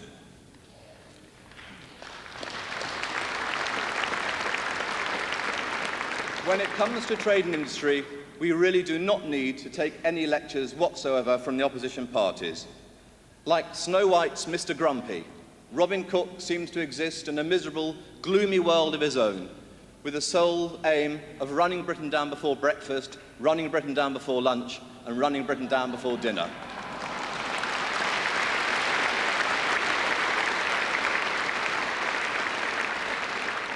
And as for the Liberal Democrats, who even knows the name of their spokesman in trade and industry? So concerned are they by our economic and commercial success that at their conference in Torbay a fortnight ago, they didn't even have time for debate on trade and industry. If you look at their agenda, they have plenty of time to debate the future of the United Nations, the challenge of genetic engineering, how they might introduce federalism in Britain, but not a word from this once great party of free trade on Britain's trade, how Gladstone must revolve in his grave. Madam Chairman, we have so very many successes to proclaim. Of course there are still problems, but let us for once get out there and beat the drum for Britain. I beg to support the motion. So Gladstone makes an appearance at this Conservative Party conference as well. We heard quite a lot about him down at Torbay when the party conference season began. Now the last speaker before the reply. Finally, Raymond Monbiot from Wessex area. Thank you, Madam Chairman. Secretary of State, very pleased to see you back. The government has indeed created a climate for business to grow, particularly overseas. And a number of industries and firms are taking the opportunity with both hands. Gillian Shepherd spoke on Tuesday of the export earning reality and potential for this country of Scotch whisky, shortbread, beef, salmon, and other superb products of Britain.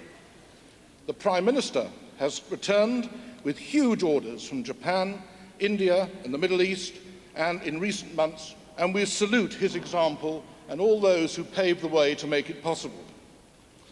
But we should also consider why, if some companies can do it, others make such heavy weather out of it. And it's all about vision. It's about focus. It's about the single-minded pursuit of the basic core of marketing, and that is to know what unsatisfied consumer needs we are trying to satisfy uniquely well. It's clear, the clearer the vision, the better we do, providing we stick to it without distraction. The government is supporting industry directly and indirectly with billions of pounds of taxpayers' money through TECs, one-stop shops, enterprise initiative, and enterprise agencies. The motion calls for the government to get the good climate message across, and I suggest it would concentrate the minds to the benefit of Britain if would-be recipients of government money had to show that a clarity of marketing objectives before they received any of it. There is no point investing in capital projects, training the workforce, establishing standards of production if the product cannot be sold because it does not compete in the marketplace. It will not compete if it is irrelevant to that market needs. Product burnout happens all the time because the market changes all the time. Machinery, culture, attitude have to change with it, or your business ends up in a heap. I would suggest, Madam Chairman, that there are parallels in politics. Sir Winston Churchill described the difference between the Conservatives and Labour as the difference between the ladder and the queue. Our problem today is that we have mislaid that sharp-edged distinction in the voters' minds of what we stand for compared to what other parties stand for. And this has to be seen, and if we're going to win back as a result of our efforts and so on, this conference, I think, has shown a considerable winning back of that cutting edge. I think we're really starting to focus again on where we stand and what we're really trying to achieve. Each one of us, active in the party, from the cabinet table to the doorstep, should carry a 4x2-inch card setting out the 10 key points where Conservative policy satisfies the voters' needs uniquely well. And as those needs change, we reprint the card so we continually match the needs to which we are dedicated, without distraction or confusion. We will then continue to set the nation's agenda, fresh, relevant, and confident. Our party has been in power for 14 years because we have consistently won the battle of ideas, and we shall win again and again as we stick to that. Stick to it in the country, stick to it in the marketplace across the world. We have so much to offer the world as a nation and so much to offer the nation as a party. So let's focus like a laser, fight like a disciplined army, and win every battle ahead. I support the motion. Mr. Monbiot, the last speaker from the floor in this debate, to which Mr. Sainsbury will now reply. Thank you. Watched I think that was by a his very guardian, thoughtful debate. Mr. I'm Heseltine. now going to ask the Minister to respond. And in asking him, may I congratulate him on the launch last week, which he did, of the Foundation for Manufacturing and Industry. And it's set up to identify criteria that determines industrial success and the barriers that impede it. We congratulate you. We ask you to respond to our debate.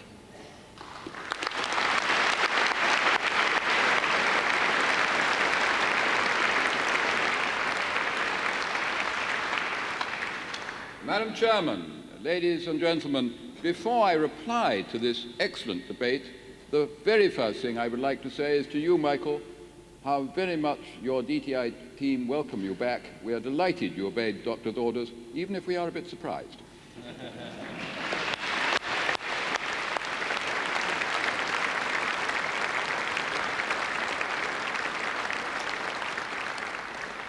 I will admit that having you beside me while I make this speech makes me a trifle nervous.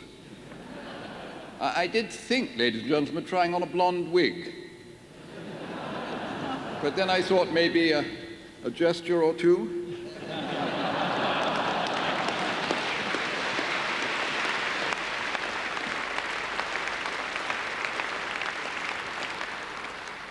Next, ladies and gentlemen, I would like to introduce the Magnificent Seven, the DTI team, our Ministers of State, Tim Egger and Richard Needham, our Parliamentary Under-Secretaries of State, Patrick McLaughlin, Tom Strathclyde and Neil Hamilton. I would be falling very short of my requirements if I admitted to mention Andrew Mitchell, our Whip, James Morehouse. At the end, James, we're delighted to see you, our Conservative spokesman in the European, trade spokesman in the European Parliament, and of course our splendid team of PPSs, Angela Knight, Richard Ottaway, Andrew Rowe and Peter Lough.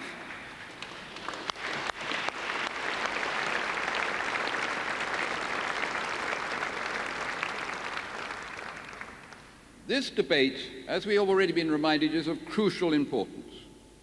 And I say that as it is because, as Mrs. Flynn has reminded us in her splendid opening speech, it is about wealth creation. It's about industry. It's about trade. It's about the businesses of Britain, the businesses that make our exports and create the jobs. Michael told this conference last year, we have no subsidies, no pot of gold, no magic wand. Well, we still don't. In fact, we don't believe in them. And we don't believe in them for a very good reason. They don't work. What we do believe in is that industrial success, manufacturing industry's success, is the key to our prosperity, and that government has a vital role to play in the wealth creation process, working in partnership with industry. Our message is simple. Our companies must be competitive. Only a competitive economy can create the wealth to pay for the improved quality of life that we want to see for all our citizens. That is why industry matters. That is why manufacturing industry matters.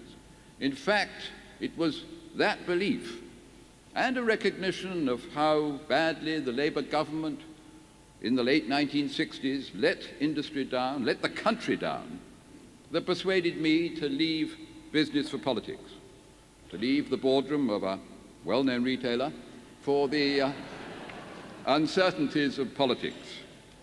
But what followed wasn't just uncertain. It was horrid. It was disastrous.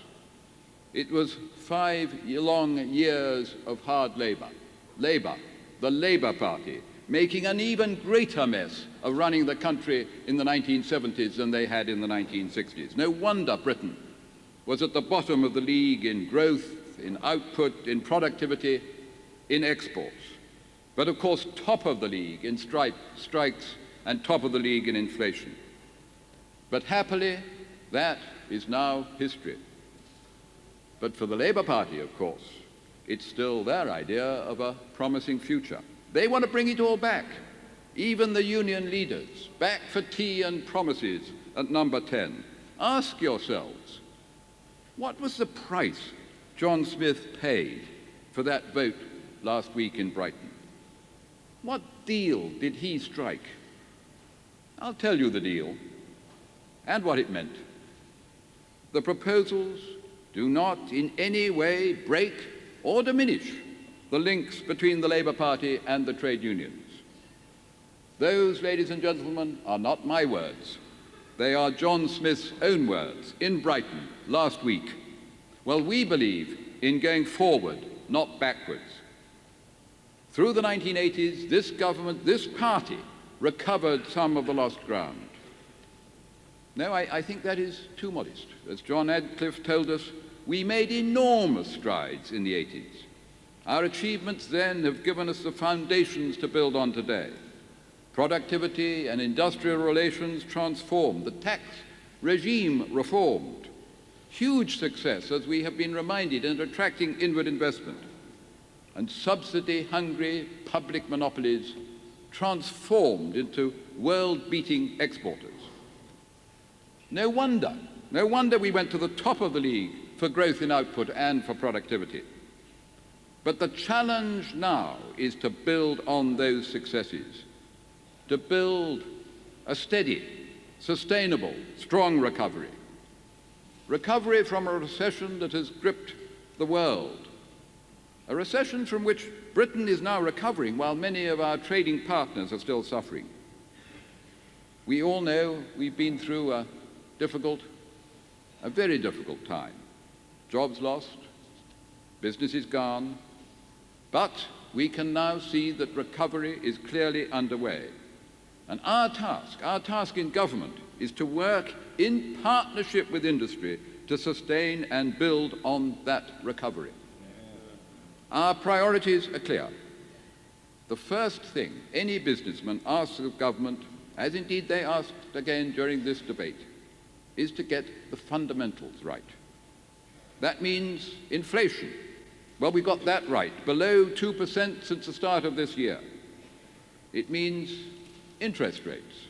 Well, we've got the lowest in the European community and the lowest since 1977. It means a competitive exchange rate, and we've got that. It means low corporation tax and low payroll overheads, and we've got both of those. It means good industrial relations. Well, last year we had the best for 100 years. And above all, it means no social chapter, and John Major secured that for us.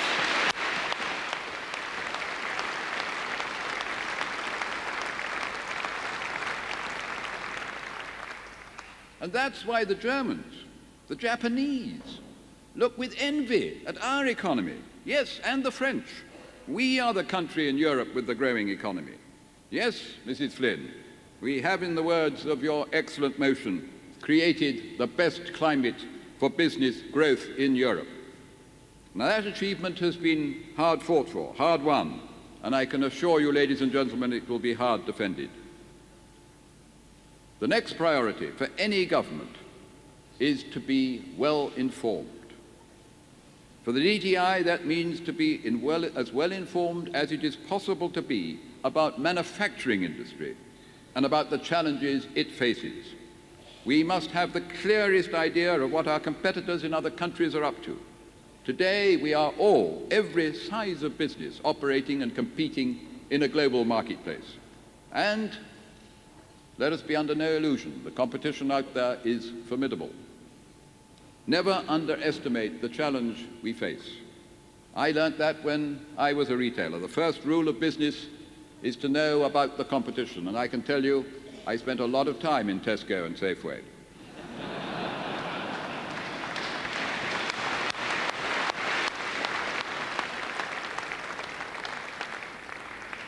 Now that is why Michael set up the competitiveness unit within the department. It was charged with keeping a watching brief on what others are up to. The latest developments in training, in infrastructure, in technology, in management systems. We need to know what is happening, where it's happening, and whether it's working right across the globe. We don't believe that government should run industry. We don't believe that government should tell industry how to conduct its business. That's not our job. Our first job, as Michael has said, and of all of us as DTI ministers do every day, is to listen, discuss, debate, and learn more about industry's needs and priorities. That's why our sectoral divisions have been doing such a good job. They've been up and running for over a year now. They're working, and it was encouraging to hear the CBI tell the Trade and Industry Select Committee in June, we think that the DTI really do understand industry, and we intend to go on doing so. And then, when we know that the industry case is sound, we go out and persuade and argue on industry's behalf. That is what we do, first with colleagues across Whitehall, right across Whitehall, because there is not a government department whose policies do not impact on industry in some way. And of course, we do it in Brussels for the good reasons we've heard about in this debate, and on the wider international stage. And the next priority follows on naturally. That's to help our exporters. The first great prize we can win for our exporters is the successful completion of the Uruguay round of the GATT trade negotiations. That would be an enormous boost to worldwide trade. We, John Major, the entire government, are fully committed to achieving that goal. And, ladies and gentlemen, let there be no doubt about who would gain most from that success. Us, Great Britain. In Great Britain, we export more per head than Germany. We export more per head than the United States of America. And we export more per head than Japan. Yes, British exporters are the best.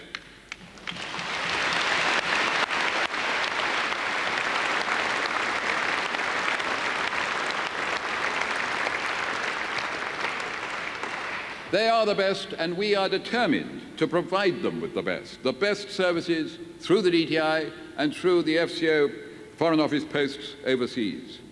In our export drive, we now have helping us a team of export promoters from the private sector, as Michael told us last year. And for each of our top 80 export markets, we have a DTI official whose sole responsibility it is to look after the needs of businessmen in that market.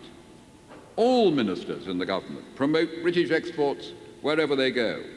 Every travelling minister takes a DTI brief in his case. John Major set the pace in his trip to the Far East last month. £1 billion worth of business will flow from his visit to Malaysia, and that's thousands more jobs.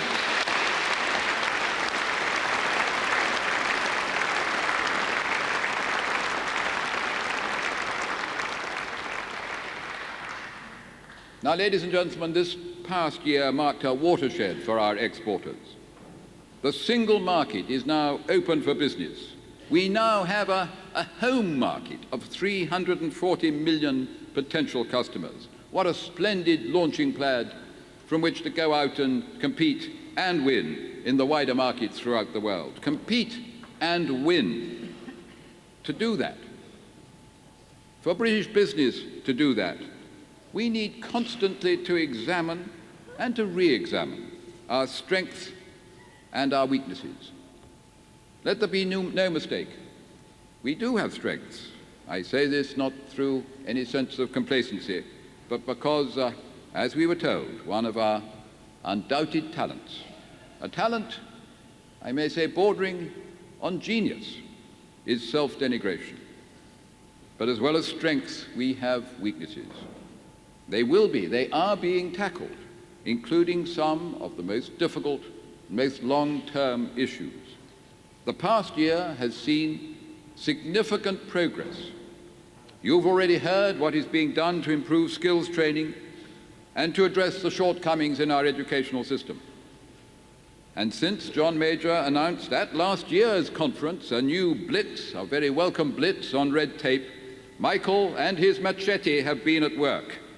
We are determined to remove unnecessary burdens on business, to help improve their competitiveness and set them free to concentrate on their real role, the wealth creation, the job creation, which is essential to economic growth and to the well-being of our nation. The first fruits of this hard pruning are beginning to emerge. And 8 task forces of businessmen and women with day-to-day hands-on experience of the real impact of regulation and bureaucracy on business. They are helping us in our work.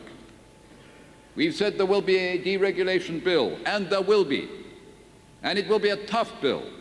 Not only will it deregulate, it will give us powers to carry on the battle for deregulation more quickly and more effectively in future. Right across Whitehall, all departments are committed to our campaign. I can tell you that from now on, every time any department proposes a new piece of regulation, it must be accompanied by an assessment of the impact of that regulation on business, and even more importantly, its impact on small firms.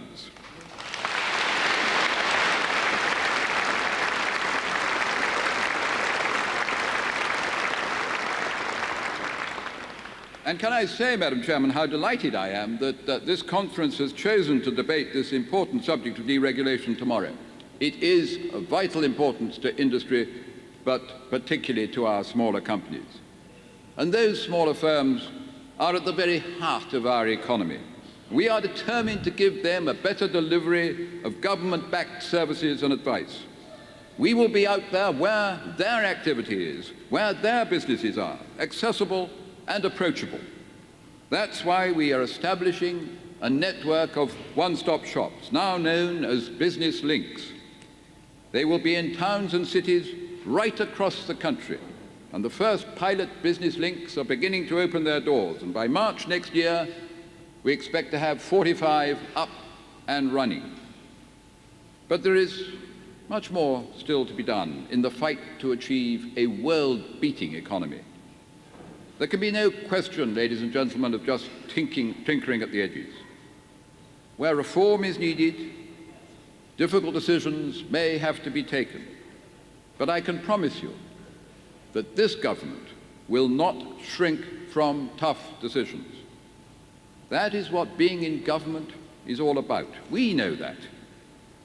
But when tough, perhaps unpopular but necessary decisions have to be taken, there is another party with an outstanding record. They haven't taken a tough decision in 71 years. Now, the Liberals are never short of ideas. That is, ideas for spending your money, the taxpayers' money. Their approach is simple. If you have a vote and you ask for anything, they'll promise it to you. So, conference, it does seem reasonable to ask, how would they pay for all their promises? What are their policies for wealth creation? What had they to say in their debate on trade and industry at their party conference? Curious? It was hard to find out what they had said. I was left wondering what secret weapon they had kept from us. Why was nothing broadcast, nothing on the telly? Surely very unfair to the Liberals. There was nothing even in the press, most unreasonable. But I then discovered the explanation for this uncharacteristic lapse of the media in not giving full coverage to that party. The Liberal Democrats didn't have a trade and industry debate. Not a word. Nothing on wealth creation, ladies and gentlemen. Well, 20 years ago, the Young Liberals had a message for their party. They told the Liberals to stop projecting the image of nice nothingness. Well, it appears, Madam Chairman, that only half the message got through. They've stopped being nice.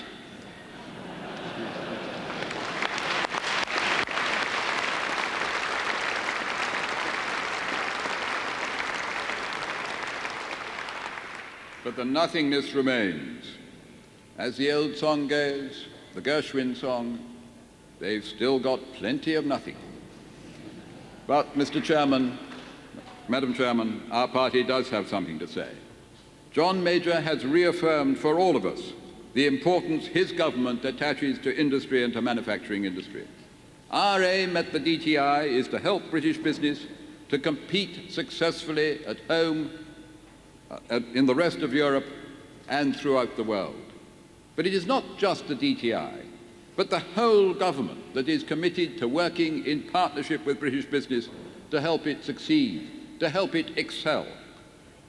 We have a vision of British business winning more of the home market, selling more exports, creating more jobs, more prosperity for the whole of society. British industry competing and winning in the markets of the world. That is the objective for which we shall continue to work. This party has always believed in backing our exports, backing our products, backing the people of our nation. And that is why this party, this government, is building on the recovery.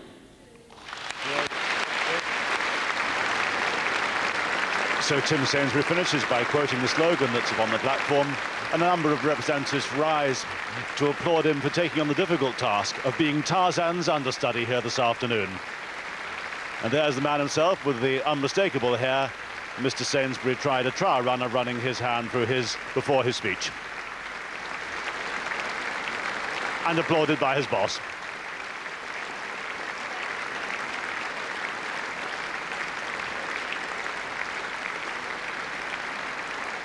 An affectionate standing ovation and an embrace.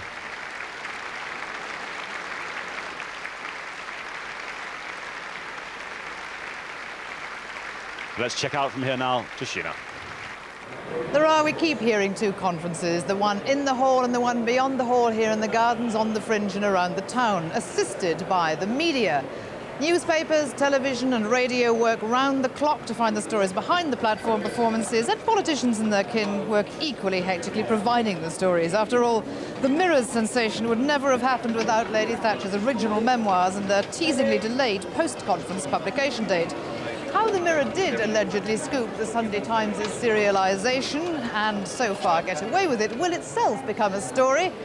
The prime actor in that will be Andrew Neil, editor of the Sunday Times. Now, it's not bad publicity for your serialisation on Sunday, is it? Well, it wouldn't have been bad publicity if they had got something on Tuesday and then stopped. I mean, we always expected that somebody would steal the book or bribe someone to steal the book, and that's what's happened, and give it to a newspaper. A newspaper would pay for it. What we didn't think was that the courts and the law of the land would allow another newspaper to then pillage and plunder someone else's copyright. I wish this judge had been around when I was doing Spycatcher, and the judges were desperately stopping anything that we wanted to publish at all. I mean, it's one thing to be able to get a scoop, it's another thing to be able to steal something. And really the judges have, well, they've okayed a thieves' charter. Now we want, next time Charles Moore here in the Sunday Telegraph has something worthwhile serialising, we won't need to bid for it, we'll just steal it, and the law will apparently back us. Nonetheless, Charles Moore, editor of the Sunday Telegraph, are you envious of the publicity that Andrew's got for this serialisation? It's not going to hurt his sales, is it? No, I tried to imagine being Andrew this week, and I decided to be a very unpleasant thing to be. I mean, and it's, as he says... Always thought it's been unpleasant to be, Charles. I mean, why should this week be any different? Well, I just feel it particularly acutely this week. I mean, the Sunday Times in particular has always had to live and get everything it wants by its chequebook, and we live on our wits, and now we're going to benefit from that because, as Andrew's just been saying, you know, the chequebook doesn't work anymore. And a splendid competition, but a serious question. To what degree has this story overshadowed or skewed the conference here, or has it accurately focused on what the real story is? I think it's been a remarkable conference in the sense that it has, as you said, been two conferences. On the one hand, you've got this sort of placid, stage-managed show going on inside this hall where everyone's nice to each other, and you say unity and you get applause, you say John Major, you get applause, you say Margaret Thatcher, you get applause. Outside this hall, there's thunder and lightning and storms and all the rest going on, which the conference is desperately trying to ignore. And of course, the real divisions are outside. And no matter how much they paper over the cracks, there are deep divisions. You see that every time somebody in this hall, in the debate, says, we must never get into the ERM again, there is massive applause, and that's the real feelings coming out of what they want. So for Mrs. Thatcher's point of view, the agenda's all going her way. A lot of people are annoyed with her because of the leaks, and they feel it's bad form. But on the actual policy issues, she's winning, and that's very difficult for the Prime Minister. Well, is that not the new unity that we're seeing on day 3, that the whole thing has shifted to the right? I mean, where is the left? Where is the tussle? But the right don't trust him still, and even if the policy agenda moves to the right, they've given up on John Major now because they feel betrayed. It's not as if he was someone that they never trusted in the first place. If it was Ken Clarke, they wouldn't expect any better. But in the eyes of the right, he was one of them, or he postured as one of them. He's now clearly not one of them. They feel badly betrayed. That makes them really bitter. The weakness for John Major is that not only do the right feel irrevocably bitter about him, he has no real roots in the left. Because the left never regarded him as one of them either, they don't feel strongly towards him too. Nonetheless, we heard the Chancellor this morning defending him against his enemies, of whom, Charles Moore, you must be one. Was he not talking about you when he said any enemy of John Major is an enemy of mine, and you have spoken fiercely against the Prime Minister? Yeah, I can't think who he was talking about, and I'm certainly not an enemy. But I mean, the problem is, does anyone believe in this man as a strong leader? He would do better in a way if he had more enemies. Mrs. Thatcher always had lots of enemies. And the problem with him is putting his mark on the thing. And that's why there's this power struggle going on that you can see in coded form in the hall and in less coded form if you have a conversation with everybody, with anybody. They're all manoeuvring for position. And Andrew's right that the right feels bitter, but actually they also feel powerful now. They feel that they can take control of the thing. They can say really pretty well what they like when they're up there. So does That's not true of the left. You get extraordinary things like Mr. David Hunt, saying that he thinks it's a bad idea being in the ERM. I mean, and Sir George Young, the sort of wet baronet, having to get up and make right-wing noises. It's extraordinary. It's humiliating for them. But what was that defence this morning that Ken Clarke mounted about? I mean, who are the enemies? You say you can't imagine. I'm sure you have a little imagination there, Andrew Neil. Well, I think in some ways he was sending he was trying to send a signal to everybody about himself. I mean, we all believe that Ken Clarke is running to be next Prime Minister. Every act he takes seems to me to show that. He's undoubtedly the favourite of the centre and the left of the party. If he was prepared to have Michael Portillo as Chancellor, he could also be the favourite of the right of the party.